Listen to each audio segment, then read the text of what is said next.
All right, hey everyone, thanks for joining the session today on Ukraine Reparole. We're going to start recording and then we'll start the session. Recording in progress. Привіт всім. Дякуємо, що доєдналися до нашої сесії сьогодні. Повідомляємо вам про те, що наш вебінар буде записуватися, тому ви маєте про це знати і буде про це повідомлено. My name is Dan Verklin. This is Ivan Prodanik. We're here from an organization called USCRI, US Committee for Refugees and Immigrants. Мене звати Ден Верклін, я адвокат, зі мною Іван Проданик, тобто ми разом з організацією Комітет США в справах біженців та іммігрантів. And we have another staff attorney from USCRI here. Her name is Allison Brown. She'll be presenting with us as well. І у нас також присутня на нашому вебінарі адвокат Елісон Браун, теж з Комітету США в справах біженців та іммігрантів. So, starting with the disclaimer here, the information we're giving today is not legal advice. We're giving general information based on what we know about the Ukraine Reparole program. Перед тим, як розпочати наш вебінар, ми маємо вас повідомити, що це не є юридична консультація, і ми не надаємо зараз ніяких юридичних вам порад або думок. Ми хочемо довести до вас загальну інформацію, яка є відомою щодо отримання і продовження гуманітарного паролю щодо репаролу процесу. If you have specific questions or would like legal help, we'll provide our contact information at the end of the presentation and you can contact us. Якщо у вас будуть якісь особисті питання після цього вебінару, ви можете, ми надамо вам контактну інформацію і ви зможете з нами зв'язатися після цього вебінару для того, щоб ми змогли вам допомогти у вашому конкретному питанні. We'll have a lot of time for questions during the session too, so you can ask questions at the end of the presentation. You can also type questions into the Zoom, both in English or in Ukrainian. У нас також буде час на надання вам відповіді на запитання. Свої запитання ви можете нам написати в чаті, як в кінці сесії, так і протягом сесії цього вебінару. Тому і в подальшому ми вам дамо відповіді на ці запитання. Запитання ви можете надавати як англійською мовою, так і українською. В цьому немає ніяких проблем, тому не соромтеся. Всі питання, які вас цікавлять, якщо ви не почуєте відповіді протягом цього вебінару, задавайте, уточнюйте, і ми будемо намагатися вам донести інформацію.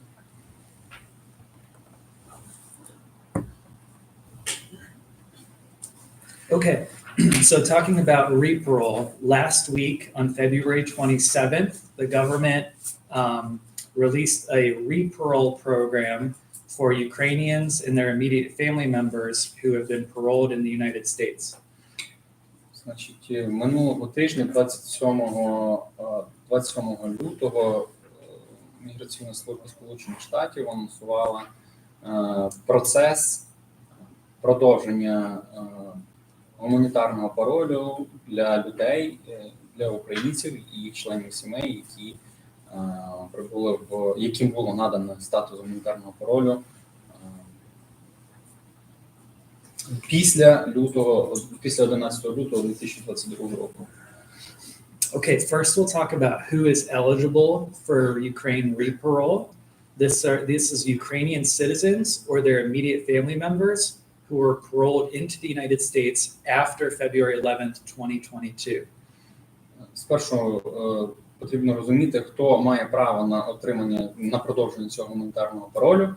Це є українці та члени їх сімей, яким був наданий пароль після 11 лютого 2022 року. These are people who will have an immigration status on their entry documents of UHP, or for people who arrived between February and April before the Uniting for Ukraine program was established, they can have a status of DT. Це люди, які прибули також до Сполучених Штатів до початку програми U4U. Таким людям був наданий статус DT. Тобто право на продовження цього гуманітарного паролю мають люди, які приїхали як за програмою U4U, після того, як вона розпочалася, так і до цієї програми, як вона розпочалася, але ті, які прибули в Сполучені Штати після 11 лютого 2022 року. Тобто статус у них був як DT, так і UHP. There are a few more basic conditions that are required. You have to demonstrate ongoing humanitarian reasons for reparole. Є певні умови, яким ви повинні відповідати для того, щоб подати аплікацію. Перше, це те, що ви повинні довести причину, чому вам має бути наданий цей гуманітарний пароль, в зв'язку з якими обставинами. You must also be present in the United States. Ви також маєте бути присутнім в Сполучених Штатах Америки. Receive an exercise of discretion from the government official. Також отримати погодження або відбір Міграційної служби Сполучених Штатів про те, що ви можете отримати цей продовження цього гуманітарного паролю. And complied with the conditions of your initial parole, which include completing the health screenings required, vaccinations, updating your address, and registering for selective service if required. І також дотримання умов попереднього паролю, який вам був наданий, такі як дотримання вимог щодо до здоров'я, це вимог щодо вакцинації, проходження TB-тестів, також вимог щодо оновлення вашої адреси проживання, і також вимог щодо реєстрації в службі відбору чоловікам і юнакам від 18 до 25 років. Okay, now we'll talk a little bit about the application process. Зараз ми поспілкуємося трошки про процес подачі заявки. You have to make an application for reparole, and you have to do it before your initial period of parole expires. Ви маєте подати таку аплікацію на продовження цього гуманітарного паролю до моменту закінчення вашого попереднього паролю. If possible, you should file the application at least 60 days prior to your parole expiring. Якщо можливо, то вам потрібно подати цю аплікацію за 60 днів до того, як закінчиться ваш попередній пароль. The application you file, it's called a Form I-131. Заявка, аплікація, яку вам потрібно подати, це I-131. In a little bit, we'll show you some of the I-131 form and explain how you complete some of the form. Під час сесії ми вам покажемо деякі положення з цієї заявки, на що потрібно звернути, якщо ви приймете рішення їх заповнювати самостійно. Each person needs to file their own application, including children. Кожна особа повинна подати таку аплікацію, в тому числі і діти. Тобто всі, хто приїхав сюди, на кожну людину, незалежно від того, доросла чи дитина, повинна бути подана окрема аплікація. You can file online or by mailing a paper application. Ви можете таку аплікацію подати онлайн або відправити поштою. If possible, the USCIS encourages filing online. Якщо це можливо, то Імміграційна служба Сполучених Штатів орієнтує і просить і заохочує подачу онлайн заяв. If you're applying for a fee waiver, which we'll talk about, then you have to file by mail. Якщо ви будете подавати аплікацію, цю заявку з додатковою аплікацію на звільнення від сплати обов'язкових зборів, які стягує Міграційна служба США за подачу таких заявок, то вам ви лише зможете подати таку заявку поштою. And once your reparole is approved, then you can file for work authorization to extend for the period of your reparole. Маєте звернути увагу на те, що ви дозвіл на роботу продовжити зможете лише після того, як ви отримаєте продовження гуманітарного паролю. And your reparole will be good for 2 years after the date of the expiration of your current parole period. І ваш продовжений пароль буде наданий вам на 2 роки з дати закінчення вашого попереднього паролю. There's a cost to apply for reparole. The filing fee right now is $575, and on April 1st, the cost goes up to $630. Це платна заявка, і на сьогоднішній день вона коштує подача I-131 $570. Але після 1 квітня така заявка буде коштувати вже $630. There's also a cost for the work authorization application. Today it's $410, and it will increase on April 1st. І також заявка на отримання дозволу на роботу і продовження такого дозволу, вона також коштує гроші. На сьогоднішній день вона коштує $410, але після 1 квітня 2024 року вона вже буде коштувати $520. If you're eligible, you can apply for a fee waiver. One second. Я повинен трошки вам уточнити. $520 буде коштувати, якщо ви будете направляти таку заявку поштою, звичайною поштою, і $470, якщо ви будете заповнювати таку заявку онлайн. Тобто на сьогоднішній день 410, онлайн буде після 1 квітня 470, і поштою така заявка буде коштувати $520. Yep. If you're eligible, you can apply for a fee waiver. Якщо ви маєте право, це треба визначати в кожному конкретному кейсі, ви можете також подати свою аплікацію I-131 разом з аплікацією на звільнення від сплати зборів, як таких. To be eligible for a fee waiver, you'll need to provide documentation, typically showing that you either receive benefits like Medicaid, SSI, food stamps. Для того, щоб показати міграційній службі, що ви маєте право на звільнення від сплати зборів, якщо ми вам допомагаємо в подачі цих аплікацій, або ви самостійно повинні надати докази того, що ви маєте право на звільнення від сплати зборів. Такими доказами є будь-які листи, документація, яка підтверджує те, що ви отримуєте Medicaid, food stamp, cash assistance та інші види бенефітів. Or if you can demonstrate your income is below a certain threshold, there's a link here on the page. It's on the USCIS website. You can see what the income threshold is by family size. Бо також це може бути докази щодо вашого низького доходу, вашої сім'ї. Щоб визначити суму низького доходу вашої сім'ї, яка може бути кваліфікована на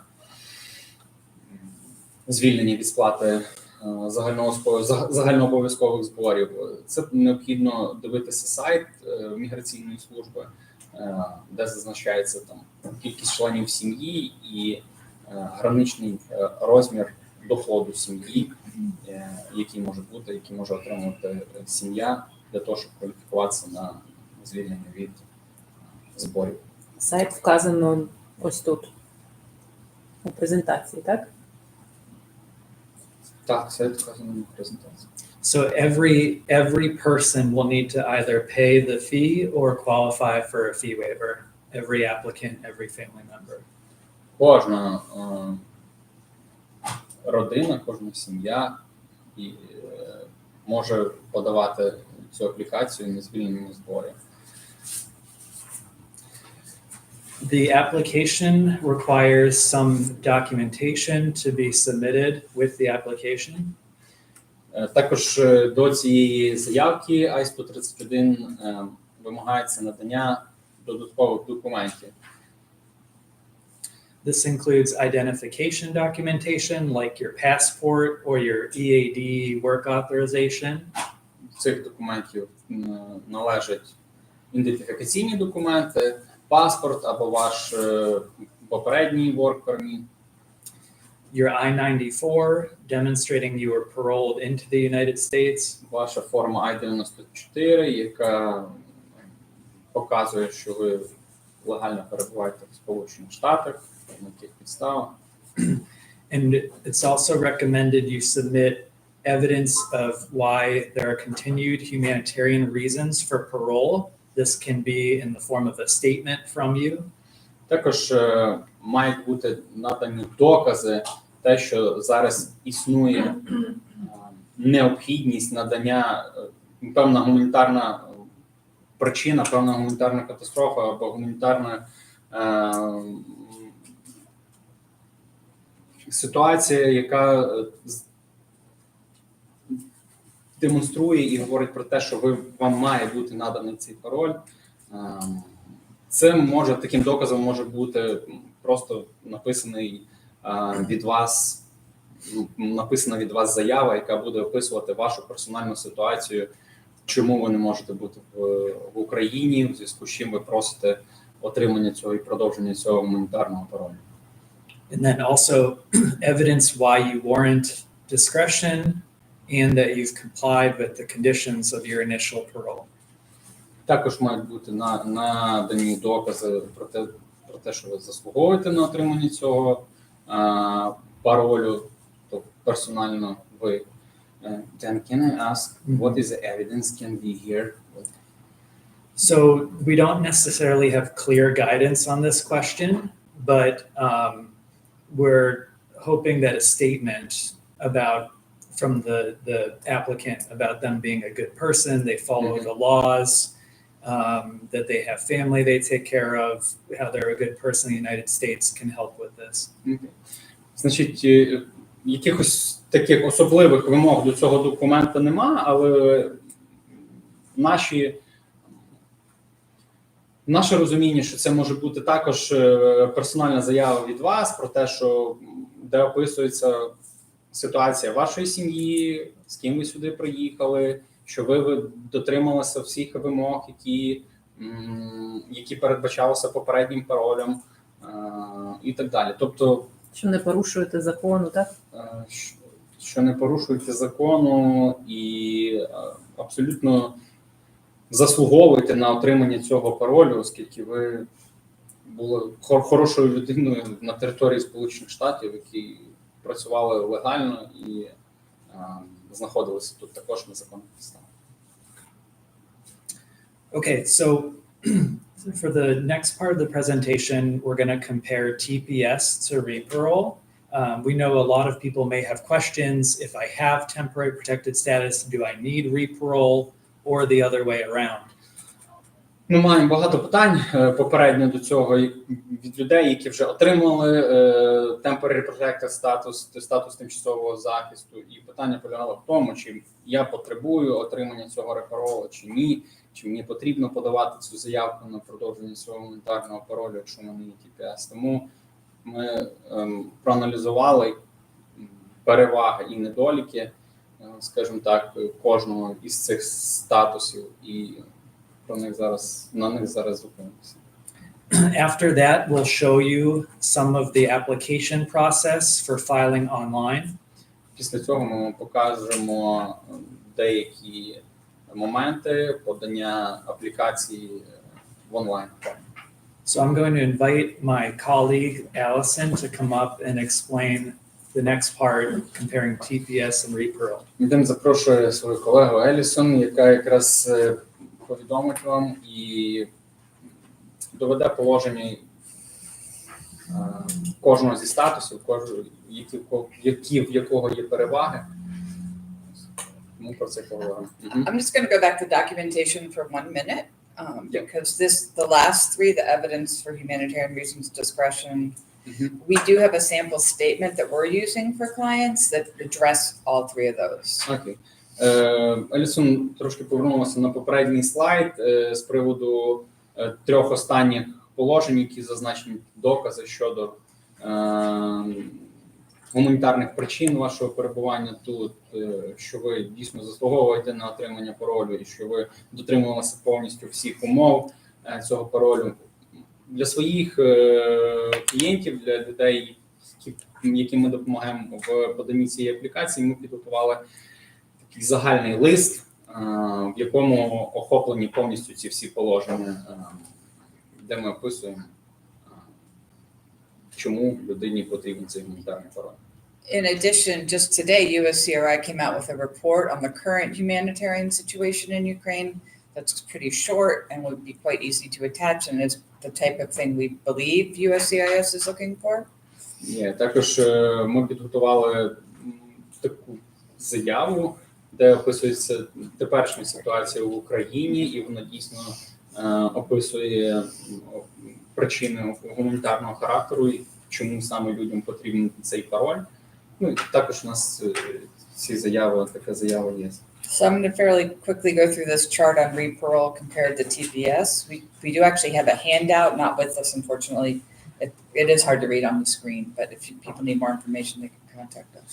Зараз швиденько проаналізуємо відмінності цих двох статусів. Можливо, якщо важко читати, ми просто будемо зараз пояснювати, якщо не видно на екрані. So the first issue is how long does the status last? So for Reparole, like Dan said, it lasts for 2 years from the date of expiration of the current parole. Перша відмінність – це є період, на який надаються ці статуси. Reparole надається на 2 роки з моменту закінчення вашого попереднього паролю. TPS, строк дії TPS встановлюється законодавчо, і на даний час, як правило, він 1,5 роки триває, і на даний час TPS, на який подавалися люди, строк сплину його в квітні 25-го року. TPS expires for everyone in April of 2025, but DHS may extend that. We won't know probably until early 2025. Значить, як я вже сказав, що TPS закінчується у квітні 25-го, на яких умовах він буде продовжений, ми будемо розуміти до квітня 25-го року, перед квітнем 25-го року, коли анонсує уряд продовження цього паролю. One of the biggest differences. Продовження цього статусу, temporary protected status. So one of the biggest differences, Reparole will cover immediate family members of Ukrainians who are not Ukrainian citizens versus TPS is only for Ukrainian citizens. Наступне положення – це з приводу тих, хто має право на отримання цих статусів. Якщо TPS має право, отримання TPS мають право лише українці. І там нічого не йде мова за їхніх членів сім'ї. So for example, if you have a husband and wife and one of you is Ukrainian, one of is Moldovan, a Moldovan cannot get TPS, but can be reparoled. До прикладу, якщо ваша сім'я, один член вашої сім'ї українець чи українка, інший з Молдови і громадянин Молдови, то громадянин Молдови не може отримати статус TPS, може отримати лише громадянин України. І tell about the reparole? Yes? I did already. Yeah. This one? І якщо говорити про продовження гуманітарного паролю, то в даному випадку мають право українці і члени їх сім'ї, незалежно від їхньої національності і незалежно від їхнього громадянства. And like Dan just explained, reparole is limited to people who were previously paroled in versus TPS is for anyone who was in the United States before August 16th, 2023. Any Ukrainian in the United States before August 16th, 2023. Так, і TPS, отримання статусу TPS може будь-хто отримати цей статус TPS, незалежно від того, за якою програмою, з яким статусом вони тут перебували. Лише потрібно один доказ, що вони тут перебували і в'їхали на територію Сполучених Штатів до 16 серпня 2023 року. For another example, if someone entered the US on a visitor's visa in June of 2022, they may apply for TPS, but not for reparole. Наприклад, якщо хтось приїхав в червні 2022 року за туристичною візою, то він може подати аплікацію на отримання статусу TPS, але він не може подати аплікацію, заявку на отримання гуманітарного паролю, на продовження гуманітарного паролю, бо в нього не було. The next difference would be a receipt of benefits. People paroled in prior to September 30th Пиши собі питання, потім задавай. of 2021. Mr. Weber. No. So people who receive, I'm sorry, one difference between reparole and TPS is people who are paroled or continue with parole status that were here before September 30th of 2023 can continue to receive benefits if they're eligible income-wise. Sorry, that was a lot. Ще одна відмінність – це з приводу бенефітів, яка багатьох турбує і цікавить. Це те, що люди, які продовжують гуманітарний пароль, вони мають право на отримання бенефітів. Люди, які мають статус TPS, вони не мають права на їх отримання. Okay. You already said the Yeah, and as Stefan said, TPS individuals are not eligible for benefits. In terms of when to apply, there's a difference as well. According to the USCIS guidance, it's extremely important that people apply before their current parole expires, preferably 60 days before. Як вже ми говорили, що це дуже важливо, щоб люди подали аплікацію до того, як закінчується ваш попередній пароль. І Імміграційна служба повідомляє про те, що потрібно хоча б за 60 днів до закінчення строку вашого паролю попереднього подавати таку аплікацію. Versus the current TPS program for Ukrainians, you may apply regardless of what your status is right now up until April 19th, 2025.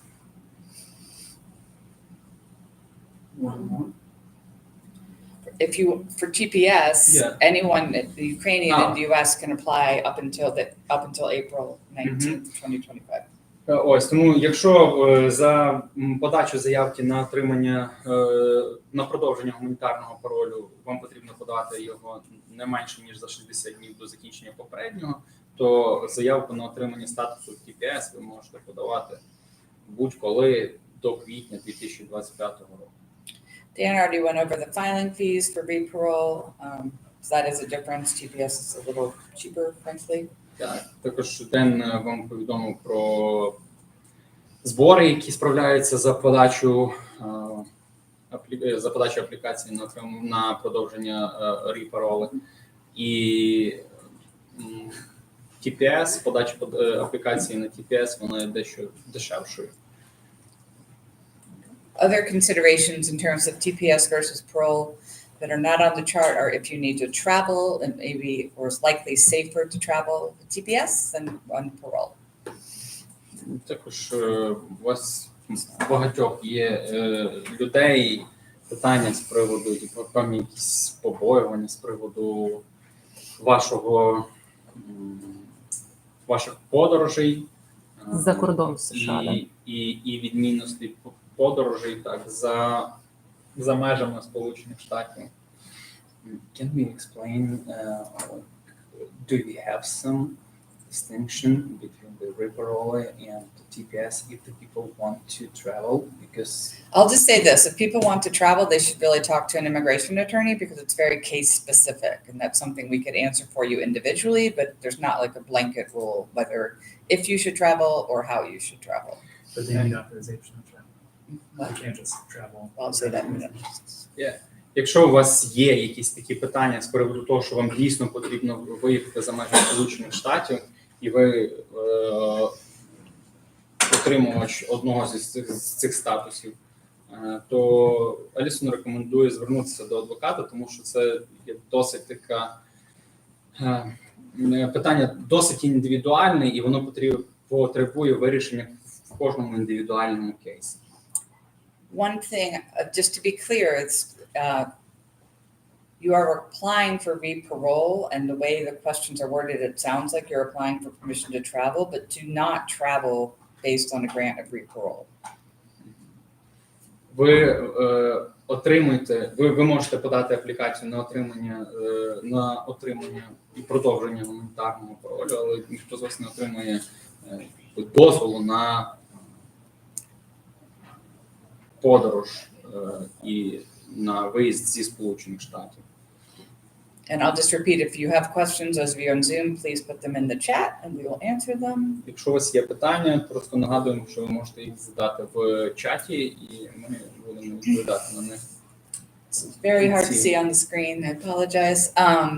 Дуже важко побачити це все. In terms of the actual application process, this would be what it looks, as all of you know, if you've done this before, this is what the USCIS online application looks like.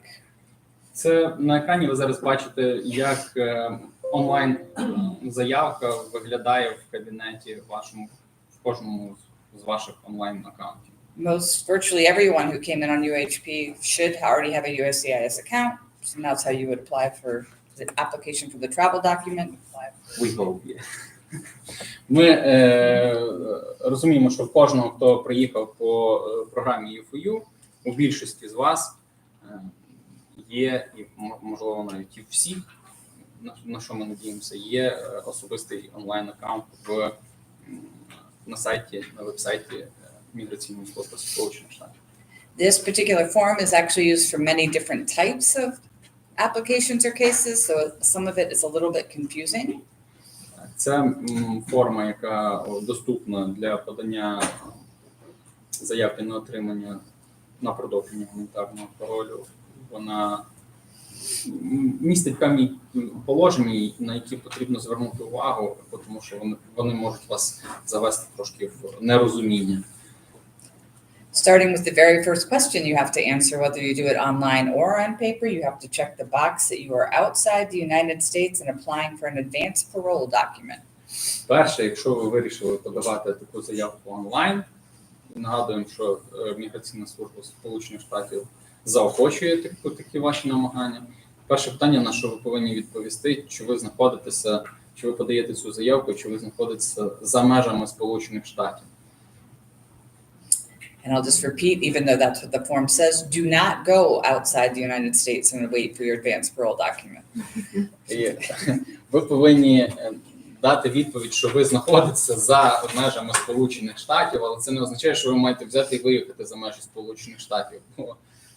Ви просто зазначаєте, що я перебуваю за межами Сполучених Штатів, але нікуди ви не їздите.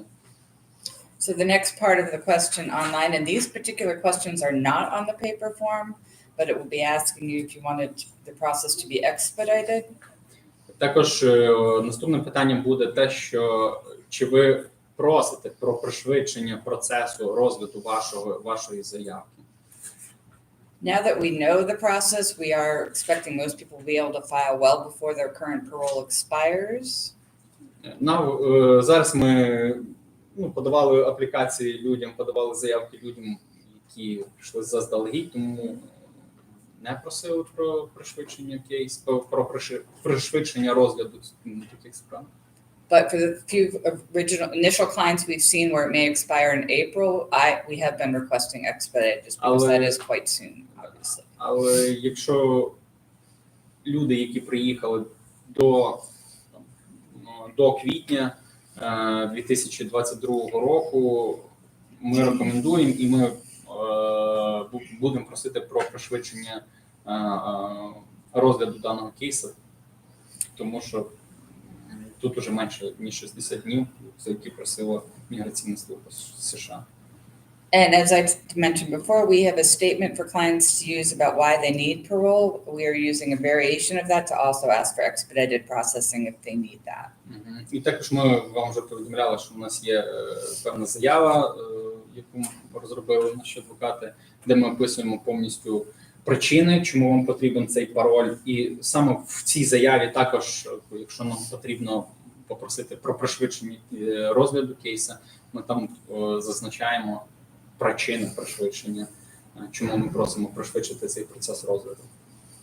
And then obviously the next question, are you applying for reparole? Yes, it would be the appropriate Питання answer. наступне, що чи ви подаєте заявку на продовження вашого паролю, ви відповідаєте так. That question is not on the paper application, but on the paper application, we are to write Ukrainian reparole at the very top of the application. На паперовій формі, яку ми подаємо, там немає такого питання взагалі. Нам просто доводиться писати на цій заявці зверху, що це Ukrainian Reparole, і таким чином ми повідомляємо Міграційну службу Сполучених Штатів, що ми якраз просимо продовжувати строк унітарного паролю українського. The next question is, what is your class of admission? For most people, that will be Ukrainian humanitarian parole. For people that came in through you, for you. Наступне питання ваше буде у зв'язку з чим, як ви були допущені до Сполучених Штатів. І в даному полі The other option on the list would be DT for the people that Dan described who came in before you, for you. Тобто ви маєте вказати тут ваш статус при в'їзді в Сполучені Штати. Тут допуск мається на увазі процес в'їзду і вашого легального в Сполучені Штати. І тут, в даному випадку, на екрані зазначено UHP, Ukrainian Humanitarian Parole. Це ті, хто приїхав за програмою UFU, ті, хто приїхав через Мексику. До початку цієї програми у них буде статус DT. Then there'll be a series of questions with just basic biographical information that we did not put in the slides because they're fairly obvious. Далі йде звичайні питання щодо біографічної вашої інформації, яку ви маєте надати. Ми на ній не будемо зупинятися, тому що є вона достатньо очевидна. The only thing I would say, if you are filing in paper, for some reason, this form only lets you list one address. So if your mailing address is not the same as where you live, put your mailing address. Одне єдине, на що ми також хочемо акцентувати увагу, що якщо ви вирішите подавати таку заявку поштою, тобто в паперовій формі, ви повинні звернути увагу на поле щодо вашої адреси проживання і вашої поштової адреси. Просто якщо вони у вас не збігаються, як такі, то надайте, будь ласка, поштову адресу, зазначте і вашу і поштову адресу, і адресу фізичного вашого перебування, де ви перебуваєте.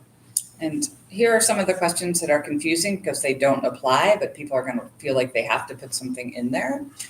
І декілька питань є також, які недостатньо є зрозумілими для людей, які не мали відношення до заповнення імміграційних заявок, тому ми теж на них зупинимося. For example, what is your date of departure? What is your expected length of your trip? Just leave them blank. Don't put anything in there. Такі питання, як коли ви плануєте відлетіти зі Сполучених Штатів, або як довго ви плануєте бути, як довго у вас планується ця поїздка в днях, ви їх просто не заповнюєте, їх просто пропускайте.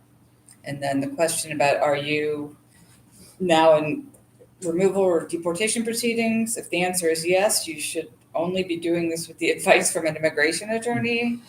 Також питання тут є таке з приводу того, чи ви були в певних якихось процедурах щодо депортації або примусового видалення з Сполучених Штатів. І, як правило, це правильна відповідь ні. Але якщо у вас був такий випадок і ви були в такому процесі, і ви зазначите так, то Алісон рекомендує звернутися все-таки до імміграційного адвоката, щоб в подальшому все правильно оформити. Typically the answer will be no. Але, як правило, типово тут відповідь на питання має бути ні. The next question about, have you ever been issued a re-entry permit or a refugee travel document? The answer is no. That is not parole. That's a whole different type of case. Це відповідь на наступне питання, чи Чи мали ви проблеми щодо в'їзду і до Сполучених Штатів? Чи отримували ви дозволи чи спеціальний документ на в'їзд як рефюджі? Тут ви також відповідаєте, що ні. And then there will be a space where it asks you to explain how you qualify for advanced parole. І тут також буде декілька питань. Чому ви можете кваліфікуватися на отримання advanced parole? It's like a permission about It's the same thing, parole. No, it's basically how you qualify for parole for the purposes of these cases. Тут ви можете бути трошки теж незрозуміло, тому що тут зазначається, чому ви кваліфікуєтеся на отримання advanced паролю. Всі знають, що advanced пароль – це документ на повторний в'їзд в Сполучені Штати. Тут мається на увазі, що чому ви кваліфікуєтеся на продовження строку гуманітарного паролю. This would be where we suggest you attach a statement like we talked about before that explains why you need parole, you're a good person, all the things we talked about before. Тут ми вас би орієнтували і пропонували б вам зазначити особисту інформацію, особисту заяву з приводу того, чому ви можете кваліфікуватися на продовження отримання цього паролю. Ми вже з Деном про це говорили. У нас є така заявка, вона не має певних якихось вимог, ви можете в довільній формі від себе просто написати те, що ви вважаєте за потрібне, те, що пояснить міграційній службі, чому ви потребуєте продовження. The next question is how many trips do you intend to use this document for? And you leave it blank because you are not going to travel outside the United States with this document. Тут також є питання, скільки подорожей ви маєте на меті здійснити за цим документом. Ви також залишаєте це поле без відповіді, тому що ви не плануєте подорожувати, вам потрібно просто продовжити цей строк. And then there are a series of questions about what to do with the travel document if it's being delivered overseas, which do not apply. You leave them all blank. Yeah. I'm already explained. It would help if you didn't get ahead of me. Sorry. Okay, so then when you get to the next part of your application, it goes through the documents you need to attach. Тут також в онлайн заявці є декілька вимог щодо додання і прикріплення додаткових документів. The first thing it'll ask for is photos, but you do not need to attach those. That does not apply. Sorry. Перше, що запитується, це про фото 2:2, інше вам не потрібно їх доєднувати, просто пропускайте це поле, йдете далі. Like Dan already explained, there are various photo identity. You do need to attach some type of photo ID. Так, ви також, як вже Ден повідомив, ви маєте додати до цієї аплікації, до цієї заявки один з видів вашого ID, документу, який посвідчує вашу особу. Це може бути ваш паспорт, це може бути паспорт, я маю на увазі для виїзду за кордон український, це може бути ваш employment authorization document, або може бути drive license, can be attached, або може бути ваш drive license американський, який також з фото. And obviously proof you were previously paroled. І також документ, який засвідчує те, що вам був наданий вже попередній пароль, і ви вже його мали. There are a few other differences between the online form and the paper form, but I think typically if you're doing the paper form, you're requesting a fee waiver for which you may need assistance anyway, so I'm not going to go through them all in great detail. Деякі відмінності є між онлайн-формою і паперовою формою. Однак, якщо є сенс подавати в паперовій формі, якщо ви можете кваліфікуватися на звільнення від сплати зборів, тому що там потребується ще додаткова заявка. І Елісон рекомендує все-таки, якщо це паперова форма, то все-таки звернутися до фахівців, до адвокатів для того, щоб правильно заповнити. In terms of what happens next, if you're filing online, you pay the money, you hit submit, you'll get a receipt. Так, але якщо ви заповните онлайн заявку, воно все набагато простіше. Ви заплатите одразу гроші, ви майже одразу отримаєте повідомлення Імміграційної служби про те, що вони отримали вашу заявку. Ось тому вам не потрібно буде ні за що Then хвилюватися. you'll get a notice either that they need you to come in for biometrics or that they're going to use the biometrics they already have on file for you. Потім вони вам пришлють повідомлення вже в процесі розгляду про те, що вам або потрібно до них з'явитися і здати біометричні дані ваші, або вони вам повідомлять про те, що Міграційна служба Сполучених Штатів, що вони використають ваші попередні біометричні дані, які в них вже є. And then you'll get, once it's approved, you'll have a new I-94 reflecting your parole status for another 2 years. Так, і коли ви вже отримаєте рішення і повідомлення про те, що вони схвалили вашу заявку, у вас вже зміниться дата вашого легального перебування в Сполучених Штатах, і воно вже буде, до неї буде вже додано 2 роки. Тобто, якщо ви собі вже згенеруєте нову I-94 форму, там вже буде оновлений строк вашого легального перебування. And like Dan explained, unfortunately, the way they set up this process is once parole is approved, you then have to file for your work authorization. They did not set it up in a way to do everything at one time. Так, і як зараз Ден вже за це зазначив, на жаль, ми не можемо аплікувати, і ви самі не можете аплікуватися одразу на продовження строку гуманітарного паролю і на отримання і продовження дозволу на роботу. Тому що ви повинні дочекатися рішення Міграційної служби, що ваш пароль продовжений, а тоді вже подавати аплікацію окремо на отримання дозволу на роботу. And again, you can put questions in the chat. This has our specific email address on it if anyone has questions. And for people who are here, I have some business cards with my contact information and email as well. Так, і зараз ми пройдемося по питаннях. Якщо у вас є якісь певні особливі питання або персонального роду питання, ви бачите на екрані наші адреси. Зокрема, ви можете бачити нашу електронну адресу, куди ви можете надсилати свої листи, і ми на них обов'язково дамо відповідь. Для присутніх тут в залі ми маємо візитні карточки, тому їм буде надана теж контактна інформація. This was only announced a week ago. We may get additional information or guidance, so make sure and find a reliable source of information or contact us if you hear about changes. Це нове повідомлення, в принципі, Міграційної служби Сполучених Штатів, воно лише вийшло минулого тижня, тому ми будемо намагатися вас тримати в курсі і повідомляти вам про певні оновлення, але якщо у вас виникають якісь питання, або ви десь чули про якісь ще інші моменти для того, щоб попередити і для того, щоб ви отримували саме достовірну інформацію, краще перепитайте, позвоніть нам, не позвоніть, а напишіть нам на електронну адресу, щоб ми могли вам надати кваліфіковану відповідь. So now we'll deal with questions. I think we'll start with what's in the chat. Okay, so we have a question in the chat. Can a person with expired parole apply for TPS?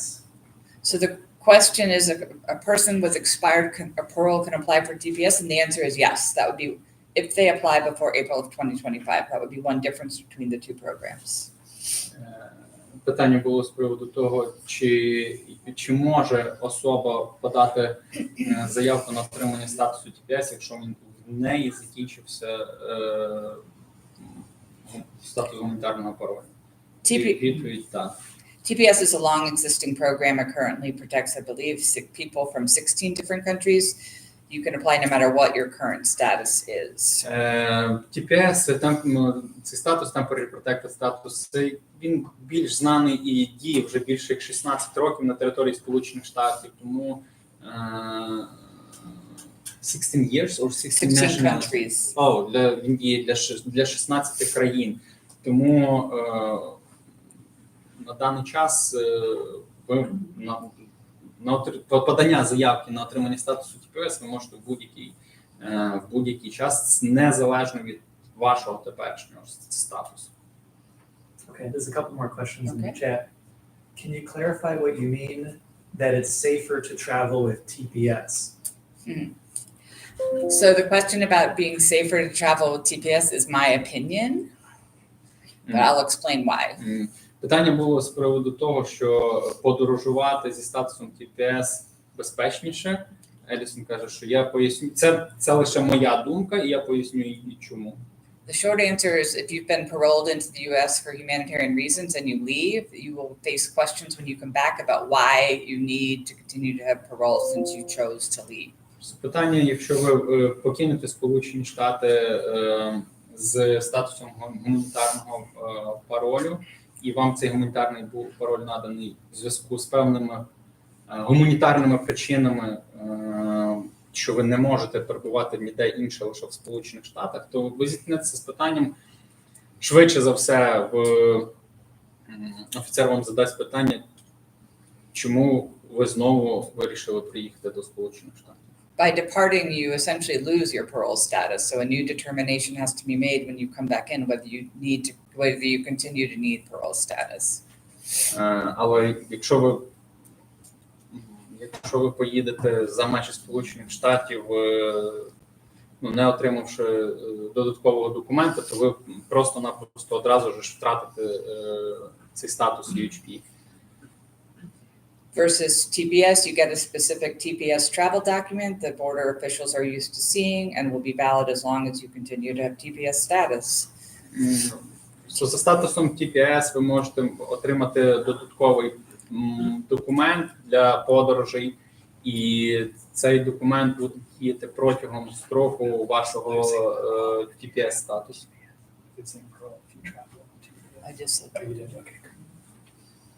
А чи можна мати обидва статуси одночасно? Can people have like two statuses? Yes, that's a very good question and a very good point. You can have both TPS and parole at the same time. The question is whether you want to if you're paying the fees, because that's a lot of money. Це дуже гарне запитання, і відповідь на нього так, тому що люди, українці, які приїхали за UFO програмою, вони можуть мати два статуси, і TPS, і пароли, отримувати продовження цього гуманітарного паролю. Питання лише в тому, що це коштує грошей, і за це потрібно заплатити. Тому тут рішення кожного приймати. One thing you could do, though, is do reparole, receive your work authorization that way, because it will likely go to a longer out date, but also maintain TPS with simply the $50 TPS filing fee. So that is an option. Є. Просто TPS, він є значно дешевший, і сама заявка на отримання TPS-у, вона коштує $50, а продовження паролю коштує $575. Тому... А які побічні дії, якщо не продовжувати UHP статус і залишитись на TPS, якщо він дозволяє навіть виїжджати з країни, в'їжджати по цьому статусу? The question is like Side effects? What happened like if the person decide like to live for himself or herself for TPS status and doesn't apply for the reparole, and does he or she have the opportunity to travel? If you request a TPS travel document, yes.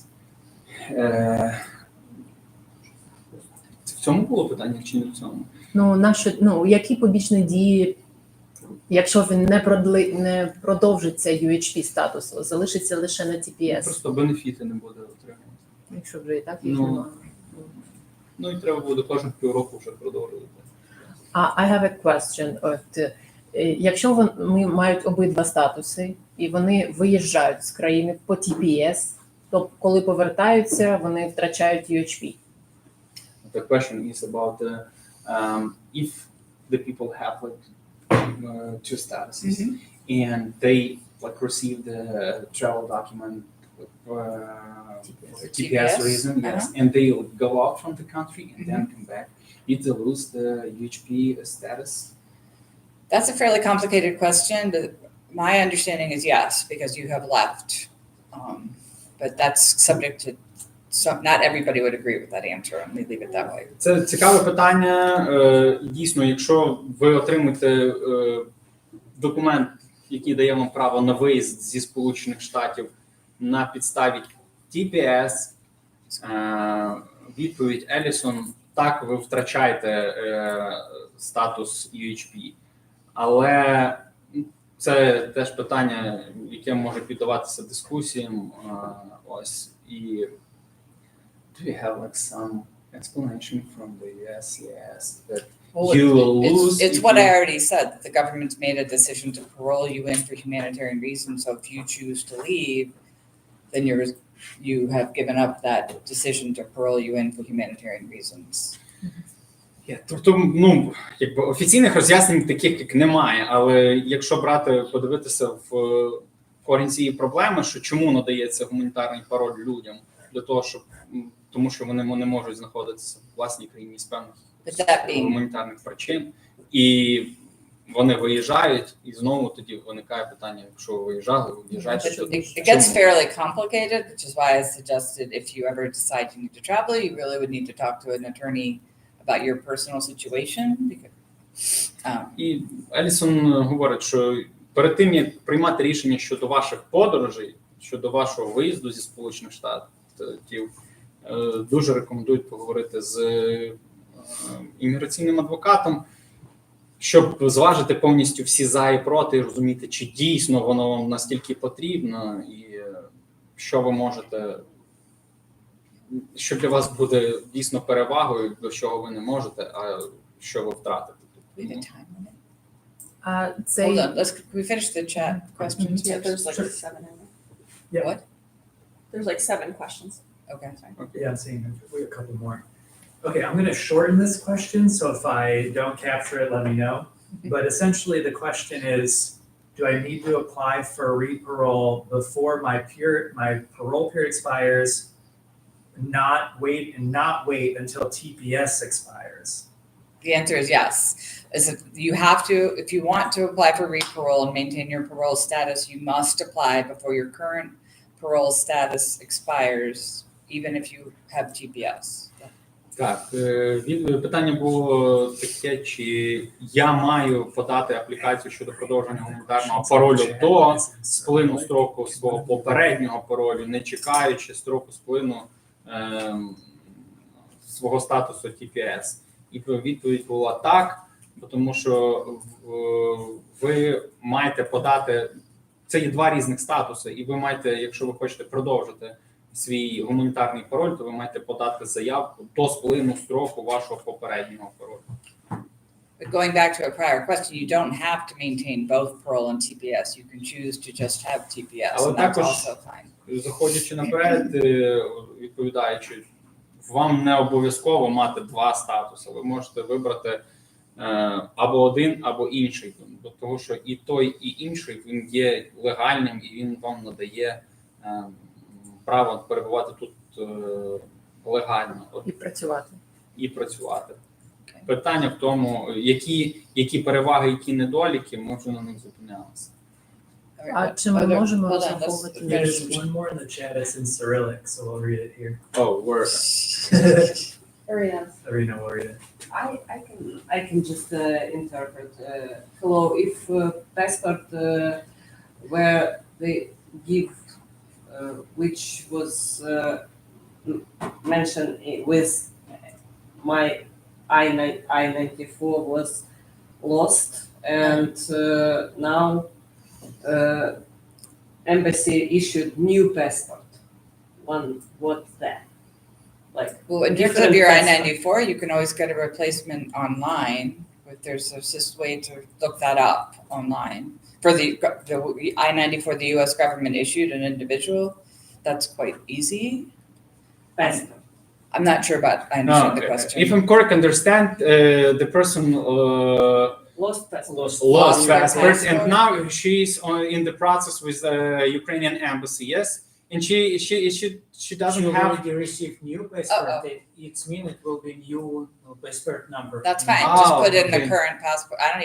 That form doesn't even ask for their passport number. And frankly, if you look at TPS as a whole, typically people don't have a passport. They just need proof of how they entered and proof of their identity for the purposes of reparole. And the proof of entry is I-94. Right. Previous one. Значить, відповідь, що тут ніякої проблеми в цьому немає. Вашим документом, який підтверджує ваш легальний статус тут, є I-94. І там буде зазначена дата, і також в I-94 зазначено документ, на підставі якого ви в'їхали. Ось. І аплікація, онлайн-аплікація, яка зараз на даний час, вона не вимагає саме від вас паспорту, додання цього паспорту. Вона вимагає від вас будь-який ідентифікаційний документ, що може бути паспортом, дозволом на роботу, драйвінг-лайсенсом і так далі. Тому це не є проблемою. So if there are any more questions online or on Zoom, you can email them to us at the address on the screen. Якщо у вас є якісь питання, ще ми вже обмежені в часі, задайте їх направте нам електронного листа за адресою, яку ви бачите на екранах. U4U, legal, USCRI, email.org. I was gonna unmute this also. There is another question? No, not on the chat yet. I just want to Anyone see else? Ray in the room. Yes. Go ahead. I have a couple of questions. Thank you. Are they specific to you? Do you want me to end the Zoom or? Okay, go ahead. They're general. Okay. Okay. Yeah. So the very first question is, you mentioned that you don't need to add the photos to online form. How about the paper? If you're gonna send it, via just regular mail, Mhm. do they need to add the photos to it or just leave it like this? No photos. It's on that because some types of reentry documents you need photos, but not for parole. You do not need photos, period. Sorry, can I Sure. interpret? Питання було з приводу того, якщо ми зупинялися, що не потрібно додавати фото в онлайн-заявці. І відповідь, питання було в тому, а як щодо паперової форми, чи потрібно додавати фото до паперових форм, якщо ми направляємо їх до міграційної служби? Відповідь була, що ні, не потрібно, тому що фото не вимагається. Okay, what else? So at the very beginning, you mentioned that you need to be eligible for, just to get the reparole again. And there were like two things. The one of those that you need to update your address each time. And another one was, you need to complete the health requirements. So if the person completes the health requirements later, or let's say it doesn't at all, and if the person did not update the address in time or did not update the address at all, will it be an issue for getting the reparole status? My advice. Or did not update like all the addresses? The question, that's and it, your that's answer. Do you want me to answer it first? Yeah. My advice in that situation would be to update everything now before you apply for reparole. So correct whatever might have been that wasn't done in terms of the health requirements and update your address with, and that should say update your address with USCIS, not just update your address with the post office, obviously, but do it all before you apply for reparole, and it shouldn't be an issue in the future. The question, Hold Sorry, on, I can we're trying to do this. a lot of like- here. Значить, питання було з приводу того, щодо дотримання вимог попереднього паролю. Ми зупинялися на тому, що людина, яка подає цю заявку, вона повинна була витримати всі вимоги, які були поставлені перед попереднім паролем. Це вакцинація, ТБ-тести, оновлення адреси і так далі. І питання було в тому, що якщо людина зробила це з запізненням, не в строки, які були поставлені міграційною службою, або не зробила взагалі. І Елісон порадила, відповідь була така, що якщо це навіть сталося, то обов'язково це все потрібно зробити до того, як ви подаєте заявку на продовження строку дії гуманітарного паролю, щоб все, що мало бути виконано, воно було виконано, незалежно вже від тих строків. Maybe the last question. So it mentioned that you need to have like some kind of humanitarian reasons. So I think the war is like the reason for It is, itself. correct, you're So correct. what kind of, any other reason may be used for this, except? I believe that is enough. The question is So I either, can like say like, The so war is there's a still war in going on. Ukraine, I'm not gonna get all that, because I'm afraid of my life, and all the, all the other things. no, like, for example, for clients we have it, the statement says the war is still going on. And then we're attaching like a one-page document with all the sites to all of the ongoing problems. Like, is it possible to use like the official, statement made by any kind of US agency, I mean like the State Department, Can you hear me now? or like the American Absolutely. Embassy in Ukraine, like with the warnings for the citizens? So for example, we have a one-page sheet that includes like the US State Department travel advisory to not go to Ukraine, the UN report about the ongoing humanitarian crisis. And as I said before, USCRI just put out this update on the humanitarian situation in Ukraine that is 2.5 pages long. So we'll start attaching this, and you too may have a copy of this. But yeah, that should be more, we believe that should be plenty. But as Dan said, we have not gotten a lot of very clear guidance. But we have started filing applications, so I guess we'll figure it out pretty quickly. So contradictory, because That's like all right. me personally, like I think that's like it's a well-known fact. All right. So I'm just wondering, am I asking for this? Like it's like, why? I cannot answer that question for you, but I can say that what you said should be enough, just the war, and you don't need to translate all of that, Okay, because we'll be here for but I 2 should hours. explain Okay, short go version of all of this conversation. I apologize. That's all Yeah, right. no problem. Excuse me. Питання було з приводу того, з приводу надання доказів причин надання гуманітарного паролю і чи війна як така є сама по собі причиною і достатньою причиною для того, щоб повідомити міграційну службу, чому ви потребуєте цього гуманітарного паролю. Елісон відповіла, що так, звичайно, що війна є більш ніж достатньою. Питання було, я можу просто тоді написати війна. Ну і звичайно, відповідь була така, що є декілька положень, і гуманітарна ситуація в Україні на даний час є описана на сайті USCRI, US Committee for the Refugee and Immigrants. Воно там на 2,5 сторінки, і ви можете описання тієї гуманітарної ситуації в Україні використовувати також в особистих ваших заявках, у ваших особистих стейтментах, які ви будете готувати для міграційної служби. Тому питання також було, чому все ж таки запитують, це ж загальновідомий факт, що в Україні війна, чому все-таки запитують причини, які гуманітарні причини. Ну, відповіді, звичайно, на це немає, чому все-таки запитують, але відповісти компетентно і повно на дане питання вам потрібно. Допоможуть вам інформація на сайті Комітету США в справах біженців і іммігрантів. Там зібрана коротка інформація про гуманітарну ситуацію в Україні. Okay, let's get Jacob's question. Yeah. Can I? Hold on, Jacob's with me. Oh, Sorry, We hear you. that was my fault. sorry about that. That's okay.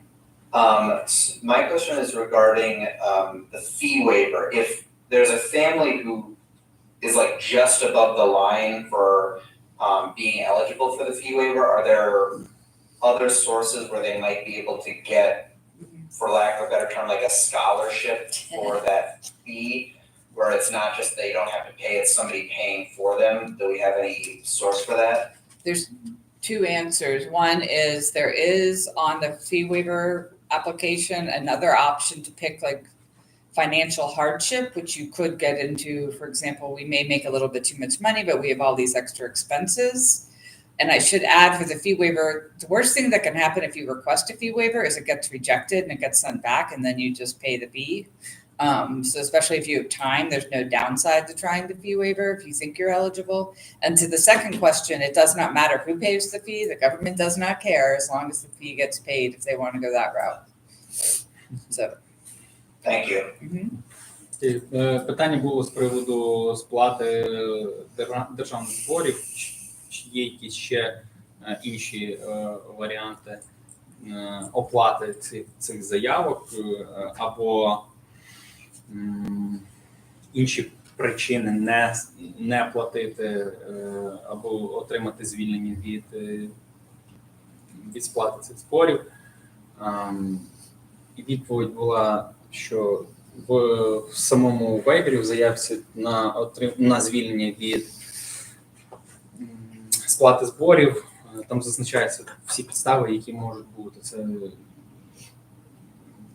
зокрема, однією з підстав є важке матеріальне становище, яке потрібно описувати, зазначати і доводити в цьому.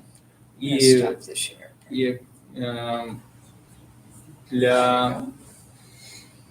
для уряду взагалі немає значення, хто буде оплачувати вашу заявку. Якщо ви маєте підстави на отримання цього, на звільнення від сплати зборів, то рекомендується вам все-таки подати цю I-912. І в противному випадку, якщо Міграційна служба Сполучених Штатів побачить, що ви не можете бути звільнені від сплати зборів, вони просто її відмінять і пришлють вам документи з вимогою сплатити збори, які потрібно сплатити. Ви нічим не ризикуєте. В принципі, одне єдине, що ви маєте врахувати, це строки. Okay. All right. I have question too, actually. Якщо приїхати після, там у вас була вказана така дата, що на UHP можуть на Репароль можуть подавати ті, хто приїхали до 16 серпня 23. На TPS можуть подавати. На TPS, а на UHP цих... На UHP до 6. Translate the question. The question, sorry. The question was like, Marina asked that you told us that people can apply for the Reparole who arrived before August 16. But it's like she's a little bit confused because we told The her about August the 16th TPS. thing is only related to TPS. Yeah. That has nothing to do with Reparole. So those who arrived before this day, they can apply for TPS. Mhm. And No matter how they entered the any- country, no matter what their current status is, if they arrive before that date, assuming they're eligible, and the primary source of being not eligible for TPS would be criminal convictions, and they can apply. Питання було з приводу того, чи звучала дата 16 серпня 2023 року. Питання було, чи можуть люди аплікуватися, які приїхали за гуманітарним паролем до серпня 2023-го. Значить, відповідь така, що ця дата має значення лише для статусу TPS. Тобто незалежно від того, за яким статусом ви приїхали сюди і перебуваєте тут, за яким статусом. Якщо ви доводите, що ви перебували тут до 16 серпня 2023 року, ви можете подавати аплікацію на отримання TPS-статусу. Що стосується граничних дат TPS, цього Reparole, то гранична дата подачі цієї заявки за 60 днів до сплину вашого попереднього. Okay, one more question, but then we'll still be here for the For here. reparole, they have to be entered and be Right. in a parole status. That's the difference. TPS, any Ukrainian here before that date, reparole is limited to people who were initially paroled. Yeah, we don't have to translate that because we've said it like 5 times. One more question, yes? Так. Чи потрібно буде дітям робити також ці EAD потім по Репаролю? Children minors apply for the EED based on Reparole. They don't need to because they aren't working. Мгм. They would So- have the I-94 as proof of status. There would be no need for a work permit if they're not working. Діти не потребують отримання дозволу на роботу, якщо вони не планують працювати. Тобто, на підставі цього продовженого гуманітарного паролю. Okay, well, thank you everyone for attending on Zoom and in person. And feel free to email us with questions or we will try to send out information if there's updates. Дякуємо всім, що доєдналися. Якщо у вас є запитання, пишіть нам на email. Okay. Thank Recording you. stopped. Yay, did a great job, guys. Whew.